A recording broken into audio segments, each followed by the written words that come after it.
Dari Utsman ibn Affan berkata, aku mendengar Nabi SAW bersabda, sesiapa yang membaca Bismillahilladzi la yadurru ma'asmihi syai'un fil ardi wala fis sama' wa huwas sami'ul alim, yang bermaksud dengan nama Allah yang dengan namanya tidak ada sesuatu pun yang dapat memberikan kemudaratan di bumi maupun di langit. Dialah yang maha mendengar lagi maha mengetahui. Sebanyak 3 kali, maka dia tidak akan ditimpa bala yang datang secara tiba-tiba sehingga subuh.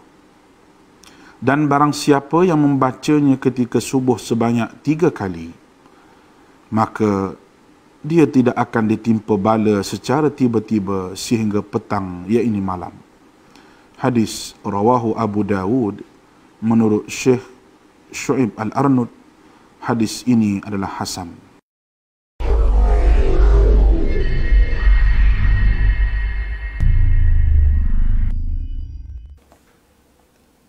Okay.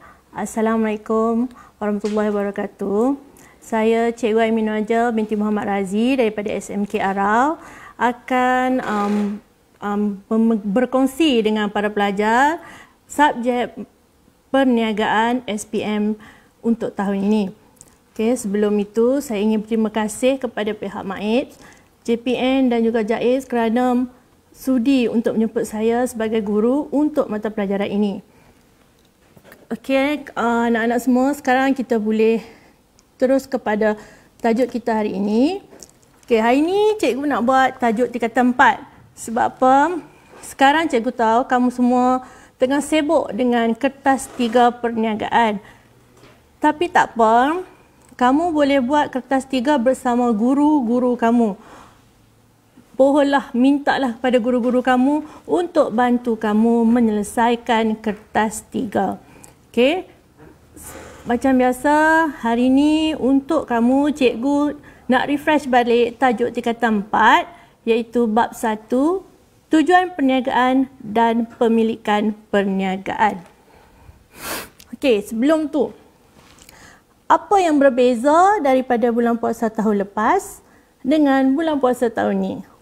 Kalau tahun lepas, kita masing-masing petang pukul 5 dah sibuk dah nak pergi bazar Ramadan kan?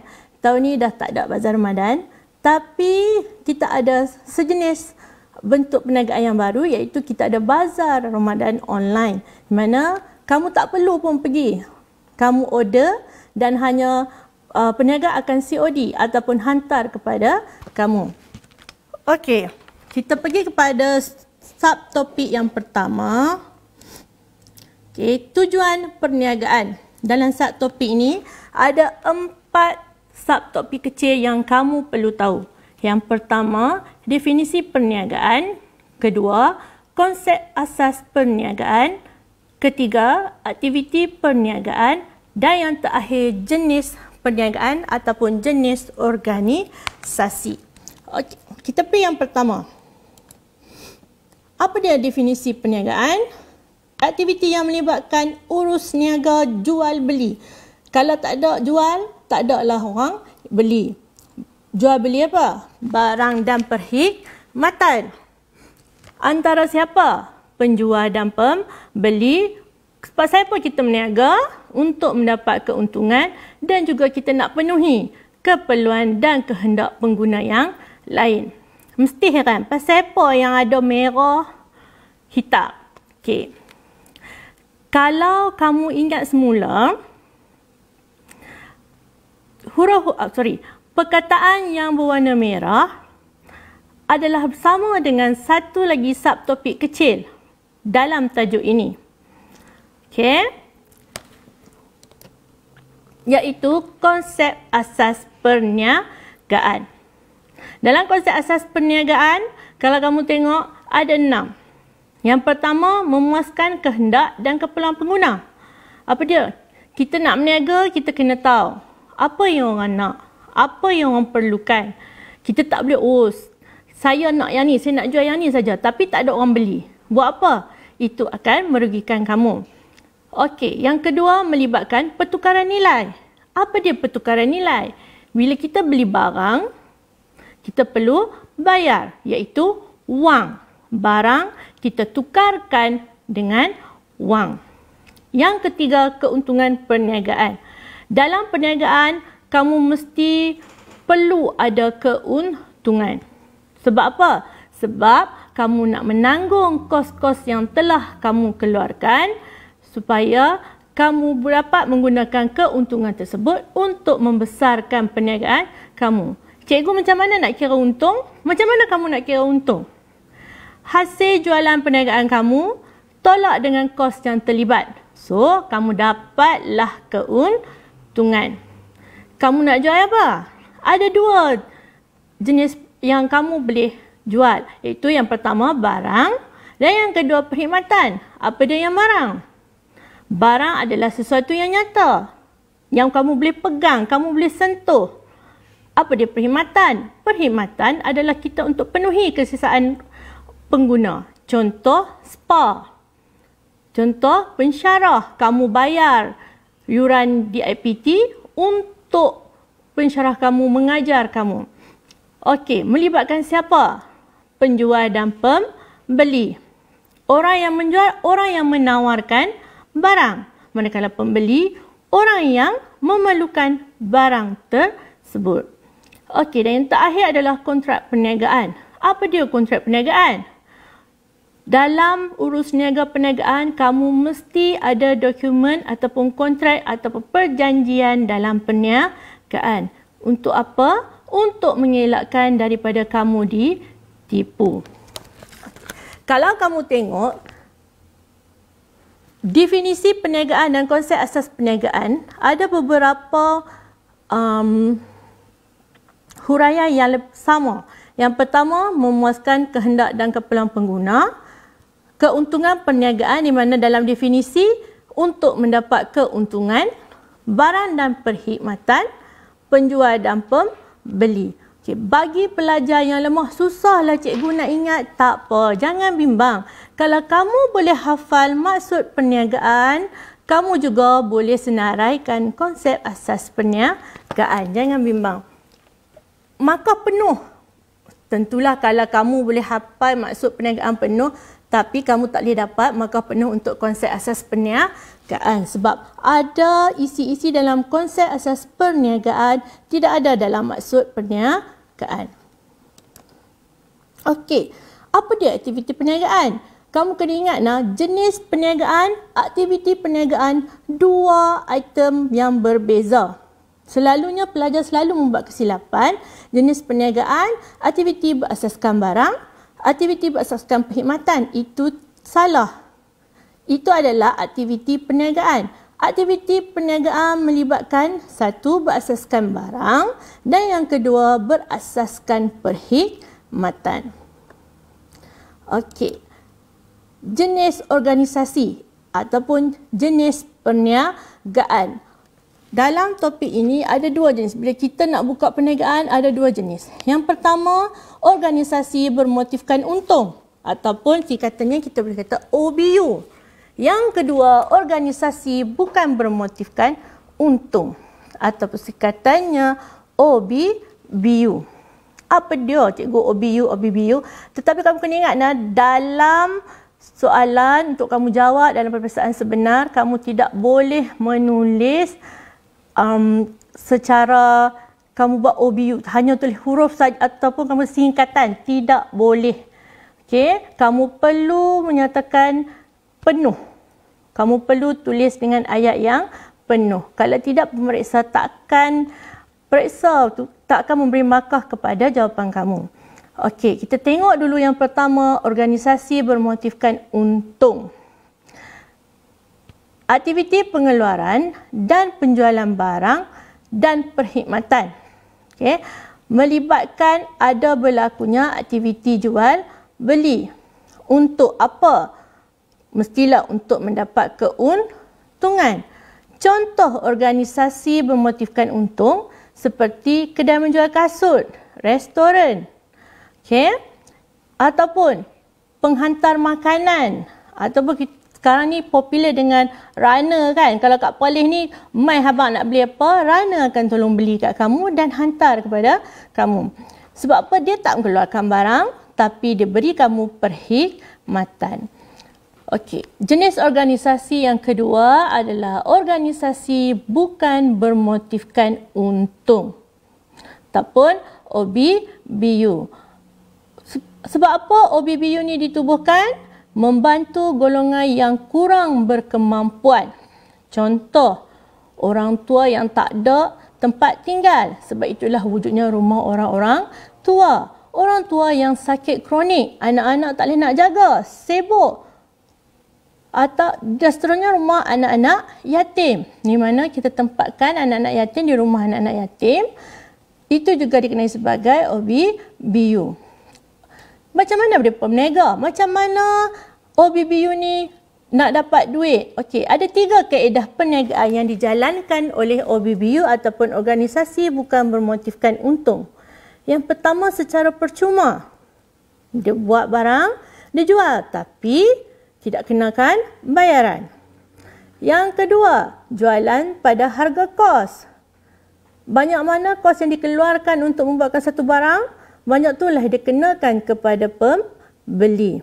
Dan yang ketiga, jualan pada harga di bawah kos. Contoh, you buat satu barang berharga kos yang kamu buat berharga RM10, tapi kamu jual balik kurang daripada nilai RM10. Sebab apa OBBU ditubuhkan? Untuk memberi keselesaan kepada yang memerlukan. Contoh, rumah anak-anak yatim. Okey, seterusnya kita masuk kepada subtopik yang kedua, iaitu bentuk pemilikan perniagaan. Kalau kamu tengok di slide cikgu nyatakan ataupun cikgu senaraikan ada 6 bentuk pemilikan perniagaan yang ada di sekitar kita. Yang pertama, milikan tunggal. Yang kedua, perkongsian. Yang ketiga, syarikat berhad. Yang keempat, koperasi. Yang kelima, franchise. Dan yang terakhir, usaha sama. Pasal apa cikgu ambil bulat-bulat ni semakin membesar? Ya, itulah kan. Kalau kita tengok apa motif, sebenarnya ada ya. Sebab apa? Daripada milikan tunggal tu satu. Kemudian bila kamu tengok usaha sama tu, kalau kamu tengok bulatan tu besar, maksudnya perniagaan tu semakin membesar. Okey, cikgu bagi contoh, milikan tunggal seorang, kemudian perkongsian, you berkongsi pula dengan orang lain untuk melakukan perniagaan. Lepas semakin maju, you tukar kepada syarikat berhad. Di mana syarikat berhad ada 2 jenis, iaitu syarikat senior berhad dan juga syarikat awam berhad. Seterusnya, koperasi. Saya pasti anak-anak saya tak kalah tak kenal koperasi. You pergi sekolah, you pergi beli pensel, you beli buku, you beli di mana? Di koperasi sekolah kan? Okey, fungsinya sama. Okey, kemudian franchise. Cikgu, franchise ni apa? Cas apa? Agak-agak kamu apa? Siapa tahu McDonald? Siapa tak pernah makan? Tak kalah tak pernah makan kan? KFC. Lagi apa lagi yang ada? Kalau tengok kedai gunting rambut pun semakin banyak yang dah buka secara franchise, iaitu kedai ni selalunya dia menggunakan jenama yang popular ataupun telah maju. Dan yang ketiga, usaha sama. Tapi hari ini kita hanya cikgu akan bincangkan hanya 2 sahaja, iaitu milikan tunggal dan perkongsian. Okey, kita tengok milikan tunggal. Untuk memudahkan kamu ingat, kamu tengok perkataan belakang tunggal. Anak tunggal. Kalau kita kata anak tunggal, berapa orang anak yang ada? Seorang. So, maksud milikan tunggal, hanya ada seorang pemilik sahaja. Sumber pembiayaan. Simpanan sendiri. Pinjam daripada saudara mara. Ataupun daripada agensi kerajaan dan institusi kewangan yang lain. Ada kelebihan dan kekurangan sekiranya kamu buka perniagaan kamu secara milikan tunggal. Kita tengok dari segi kelebihan. Yang pertama, mudah ditubuhkan. Sebab apa? Sebab you hanya seorang sahaja. Kamu adalah pemilik. Kamu tidak perlu ambil pendapat orang lain. Modal yang kecil. You tak perlu buka perniagaan yang besar. Yang ketiga, bebas mentadbir ataupun membuat keputusan. You adalah seorang yang berhak buat keputusan you sendiri. Tidak perlu pendapat orang lain. Tidak perlu campur tangan daripada orang lain. Keuntungan dikenakan cukai pendapatan individu saja ataupun lebih mudah keuntungan you ambil semua. Kamu kaut ke semua. Kamu tak perlu kongsi dengan orang lain. Okey. Tapi di sebalik kelebihan mestilah ada kekurangan. Yang pertama, sukar berkembang. Macam mana kamu nak berkembang? Sebab modal kamu adalah terlalu kecil. So, kamu tak boleh berkembang untuk menjadikan perniagaan kamu lebih besar. Kemudian, kamu menanggung liability yang tidak terhad. Kalau yang pertama kali tengok, apa dia liability, cikgu? Liability itu apa? Liability adalah hutang perniagaan. Apa maksud tidak terhad? Bila kamu seorang, kamu nak buat hutang banyak mana pun terpulang pada kamu. Tak ada orang nak marah kamu ke? Tak ada orang nak campur tangan? Tak ada. Okey. Kemudian, tiada pengkhususan. Disebabkan kamu hanya seorang, kamu tidak boleh membahagikan tugas kamu kepada orang lain. Kamu buat semua kerja. Contoh, kamu buat dari segi pentadbiran, kewangan, hanya kamu seorang sahaja. Kemudian perniagaan mungkin tidak berterusan. Andai kata mungkin umur tak panjang, kamu jatuh muflis, perniagaan kamu tidak ada yang akan sambung. Okey. Macam mana kita nak daftar untuk perniagaan milikan tunggal? Pertama sekali, kamu perlu mengisi borang carian nama. Kena ingat, nama perniagaan kamu tidak boleh sama dengan nama perniagaan yang telah sedia ada. Yang kedua, kamu perlu mengisi borang A dan menghantar borang tersebut kepada pendaftar syarikat Suruhanjaya Syarikat Malaysia ataupun SSM. Kemudian kamu perlu membuat pembayaran RM30 jika kamu menggunakan nama kamu sendiri dan RM60 jika kamu menggunakan nama trend. Dan yang terakhir, mendapatkan borang, silap itu, borang D iaitu CJ Perakuan Pendaftaran Perniagaan. Ini adalah untuk mendaftar syarikat. Kamu juga perlu mendaftar kepada Majlis Pembandaran Tempatan, okay, untuk mendapat lesen berniaga. Okey. Kita pergi bentuk milikan perniagaan yang kedua iaitu perkongsian. Apa maksud perkongsian? You share, you kongsi, mestilah lebih daripada seorang. Iaitu kerjasama antara dua atau lebih individu bagi menjalankan perniagaan. Sumber pembiayaan ataupun sumber modal you daripada rakan kongsi. Undang-Undang Penubuhan tertakluk kepada Akta Perkongsian 1961. Ciri-ciri bagi bentuk milikan perkongsian. Kalau perkongsian secara umum, bilangan 2 hingga 20 orang. Tapi bagi perkongsian perniagaan berbentuk profesional seperti peguam, akaunten, jumlah rakan kongsi 2 sehingga 50 orang dan tertakluk di bawah Akta Pendaftaran Perniagaan 1956, Pindaan 1978. Okey. Maklumat yang cikgu kongsikan dengan kamu ni adalah dari segi secara besar, ya. Bukan dari segi cikgu akan pergi secara khusus. Okey, ini adalah jenis-jenis dan liability rakan kongsi. Kalau kamu tengok di sini, saya senaraikan ada 5 jenis rakan kongsi. Yang pertama, rakan kongsi berhad. Apa rakan kongsi berhad? Liability-nya terhad, maksudnya tanggungannya terhad mengikut jumlah modal yang dilaburkan sahaja.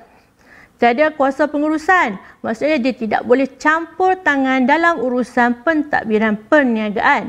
Tetapi rakan kongsi ini dibenarkan untuk memeriksa rekod dan akaun perniagaan. Jenis yang kedua adalah rakan kongsi lelap. Liability-nya tidak terhad. Maksudnya dia boleh buat hutang banyak mana yang dia nak. tetapi dia tidak aktif dalam pengurusan dan dia hanya menyumbangkan modal sahaja. Yang ketiga, rakan kongsi biasa. Liabilitinya tidak terhad, berhak untuk menguruskan perniagaan. Manakala rakan kongsi aktif, liability yang ditanggung juga tidak terhad, tetapi dia aktif dalam pengurusan perniagaan dan dia dibayar gaji secara bulanan. Dan kamu kena ingat, gaji dan untung adalah dua benda yang berbeza. Sekiranya rakan kongsi tersebut menguruskan perniagaan tersebut, dia berhak dibayar gaji secara bulanan. Dan yang terakhir, rakan kongsi nominal ataupun namaan. Kalau kamu tengok dalam kurungan namaan, maksudnya kita hanya guna nama dia saja sebagai rakan kongsi. Tapi dia tidak mengeluarkan modal, tapi dia menanggung liability yang tidak terhad. Okey, ini adalah bilangan rakan kongsi bagi 3 jenis perkongsian. Kalau kamu tengok perkongsian biasa, 2 hingga 20 orang. Perkongsian berhad, 2 hingga 50 orang. Perkongsian liability terhad, 2 hingga tiada had. Maksudnya dia tak ada had maksimum. Okey, apa dia perkongsian liability terhad? Ada 3 ciri-ciri. Yang pertama, entiti berasingan. Apa maksud entiti berasingan?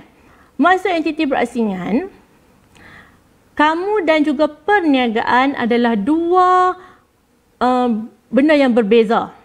Maksudnya sekiranya syarikat kamu muflis, harta persendirian kamu tak akan diambil ataupun tidak akan diganggu. Kemudian liability terhad, tanggungan hutang juga adalah terhad. Maksudnya kamu tak boleh buat hutang ikut suka hati kamu.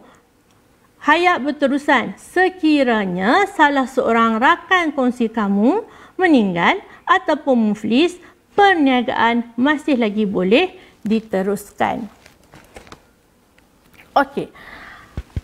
Kelebihan bagi perkongsian liability terhad, yang pertama, entiti berasingan, macam mana yang cikgu terangkan tadi. Flexibility dalam perniagaan, maksudnya kamu boleh fleksibel untuk membuat keputusan dalam perniagaan kamu. Liability kamu terhad, tanggungan kamu terhad. Kemudian penjimatan kos. Sebab apa? Tidak perlu mengikut syarat-syarat yang ketat. Okey, kita tengok kelebihan dan kekurangan perkongsian. Yang pertama, modal lebih besar. Sebab apa? Modal disumbangkan oleh rakan kongsi, mudah ditubuhkan, tidak perlu mengikut syarat yang ketat ataupun peraturan. Kamu dapat berkongsi kepakaran dari segi apa? Pengetahuan, pengalaman. Okey, tapi ada juga kekurangannya. Modal terhad sebab bilangan rakan kongsi tidak seperti syarikat berhad. Perniagaan tidak berterusan. Okey. Maksud tidak berterusan, ini secara umum ya. Kalau tidak berterusan ni, kalau kata ada ahli rakan kongsi kamu yang meninggal, perniagaan perlu ditutup. Maksudnya perniagaan dah tak boleh diteruskan. Liability tidak terhad. So, hutang kamu boleh buat banyak mana yang kamu nak. Tiada had. Apa tanggungjawab kamu sebagai rakan kongsi? Yang pertama, menjaga kepentingan rakan kongsi kamu.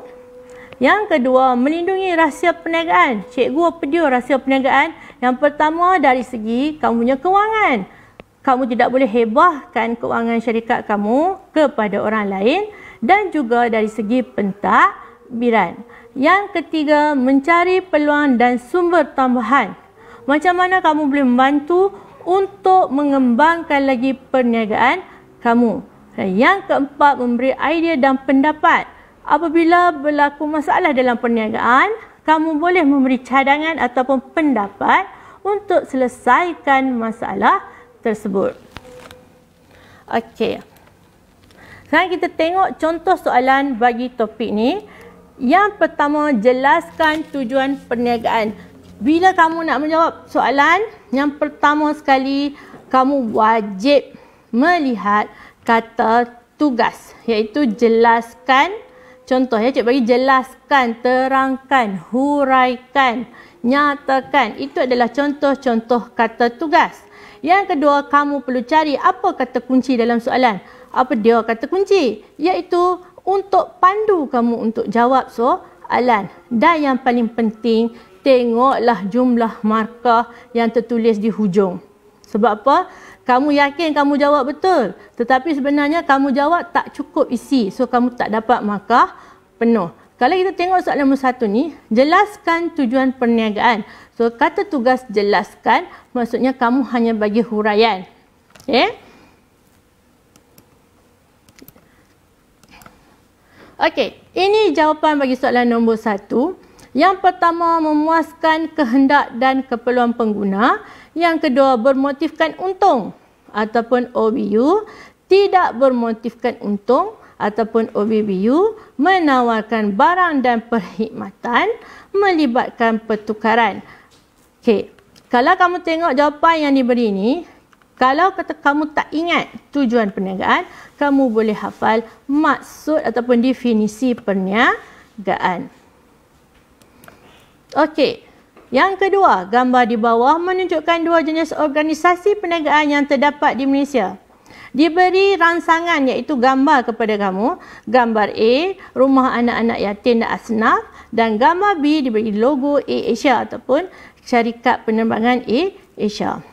Soalan, apakah perbezaan bagi kedua-dua jenis organisasi di atas?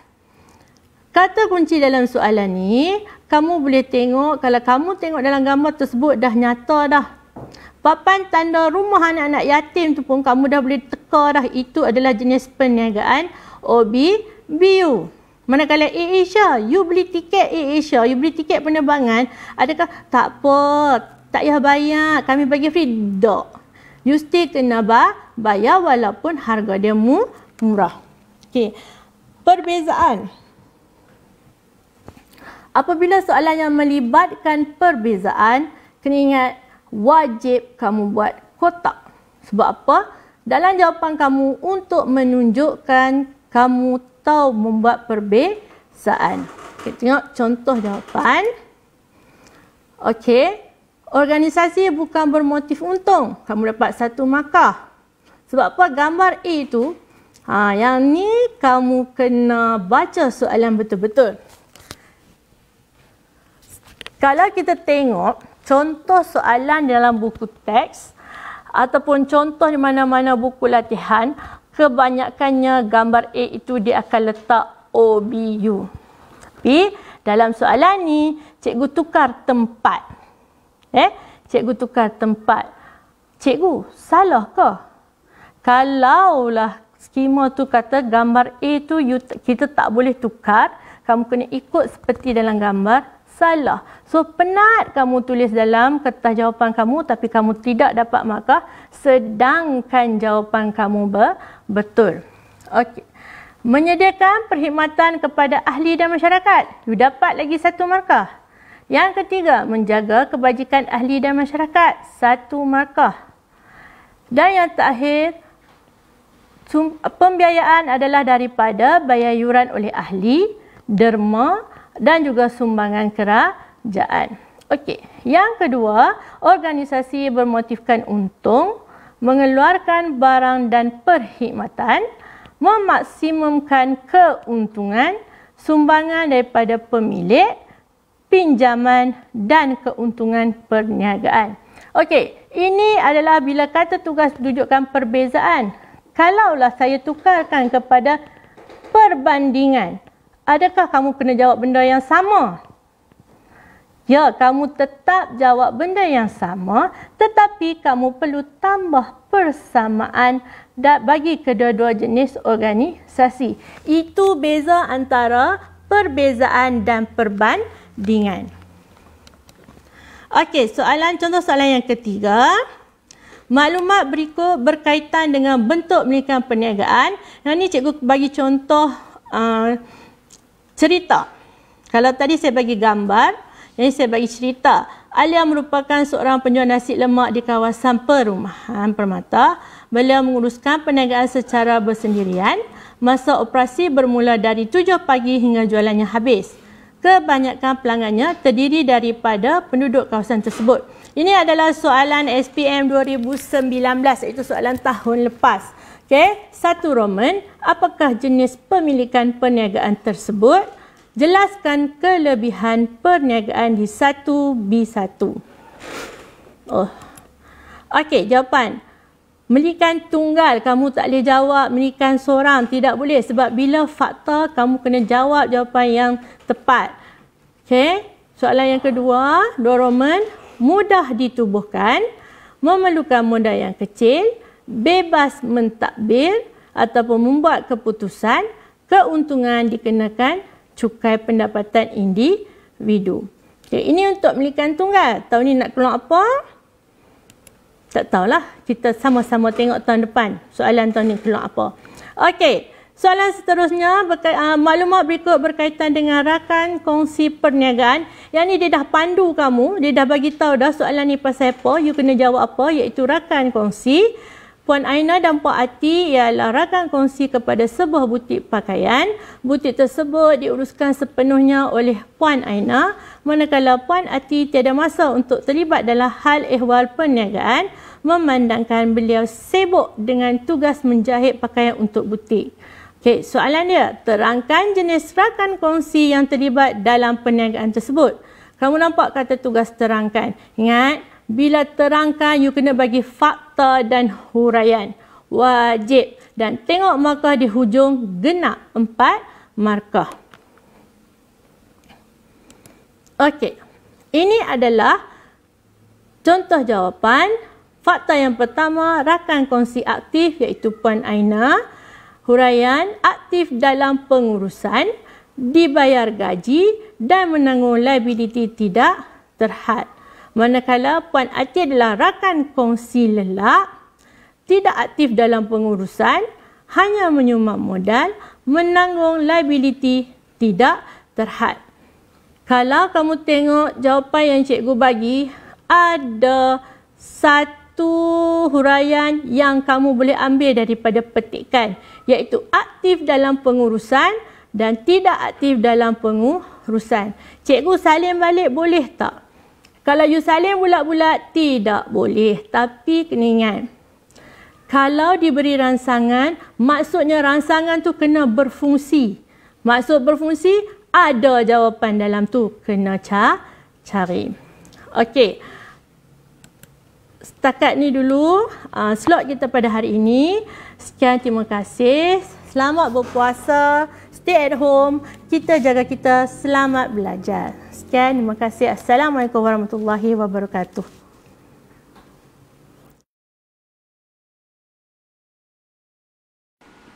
Daripada Anas bin Malik radhiyallahu anhu berkata, Nabi SAW pernah berdoa, Allahumma inni a'udzubika minal barasi wal jununi wal juzami wa min sayil asqam. Ya Allah, aku berlindung denganmu daripada penyakit sopak, penyakit gila, penyakit kusta dan penyakit-penyakit yang buruk. Hadis diriwayatkan oleh Al-Imam Abu Dawud dengan sanad yang sahih.